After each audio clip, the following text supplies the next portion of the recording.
ماہ رمضان میں دن میں جنبی ہو جائے،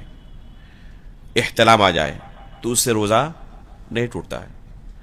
اگر رات کو جنبی ہوا تھا یا بیوی کے ساتھ جمع کیا تھا اور فجر کی اذان سے پہلے تک غسل نہ کر سکا، فجر کی اذان ہو گئی اور وہ جنبی ہی ہے، ناپاکی ہے، وہ دن کی شروعات کر رہا ہے، روزے کی شروعات کر رہا ہے ناپاکی کی حالت میں، تب بھی کوئی حرج نہیں ہے، روزہ درست ہے، اس کا روزہ فاسد نہیں ہوگا۔ وہ غسل کرے اور جماعت کے ساتھ نماز پڑھے، اس کا روزہ فاسد اس وجہ سے نہیں ہوتا ہے۔ روزہ جس سے ٹوٹتا ہے وہ واضح طور پر فقط جمع ہے،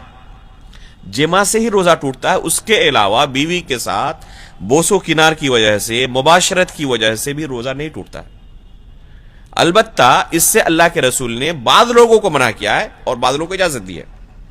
اس کی تطبیق علماء نے یہ دی ہے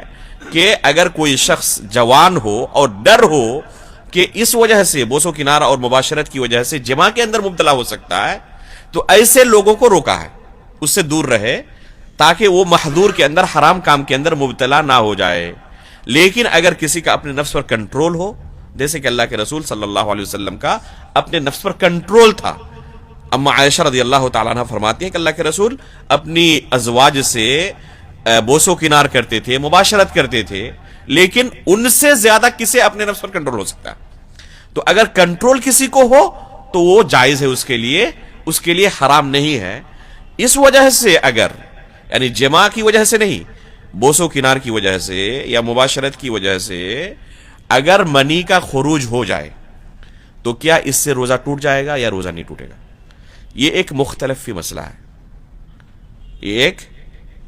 مسئلہ ہے، بعض علماء نے کہا ہے کہ اس سے روزہ ٹوٹ جائے گا اور بعض علماء نے کہا اس سے روزہ نہیں ٹوٹتا۔ ابھی ہم نے کہا کہ 4 چیزیں ہیں فقط، ان میں سے جمع ہے، تو یہ جمع تو نہیں ہے، تو اس حساب سے اس کا روزہ نہیں ٹوٹنا چاہیے۔ بعض علماء نے کہا ہے کہ اگر منی کا خروج ہو جائے شہوت کی وجہ سے، احتلام کی وجہ سے نہیں، احتلام کی وجہ سے اگر منی کا خروج ہوتا ہے تو بالاجماع کسی کے نزدیک روزہ نہیں ٹوٹے گا۔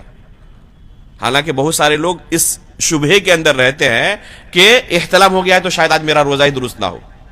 اور روزہ افطاری کر لیتے ہیں بہت سارے لوگ، یہ درست نہیں ہے۔ منی احتلام کی وجہ سے بالکل روزہ نہیں ٹوٹتا، لیکن بوسو کنار کرنے کی وجہ سے، شہوت کی بنا پر، مباشرت کی وجہ سے اگر منی کا خروج ہو جائے، جمع اس نے نہیں کیا ہے، تو کیا اس سے روزہ ٹوٹ جاتا ہے یا روزہ نہیں ٹوٹتا؟ یہ مختلف ہی مسئلہ ہے، اور دلائل کی روشنی میں، یہ سلف کے فتوے کی روشنی میں راجح یہی معلوم ہوتا ہے کہ اس سے روزہ نہیں ٹوٹتا، لیکن یہ متفق علیہ مسئلہ نہیں ہے، اختلاف ہے۔ اقرب الی الصواب یہی لگ رہا ہے، راجح یہی معلوم ہو رہا ہے دلائل کی روشنی میں کہ اس سے روزہ نہیں ٹوٹتا ہے۔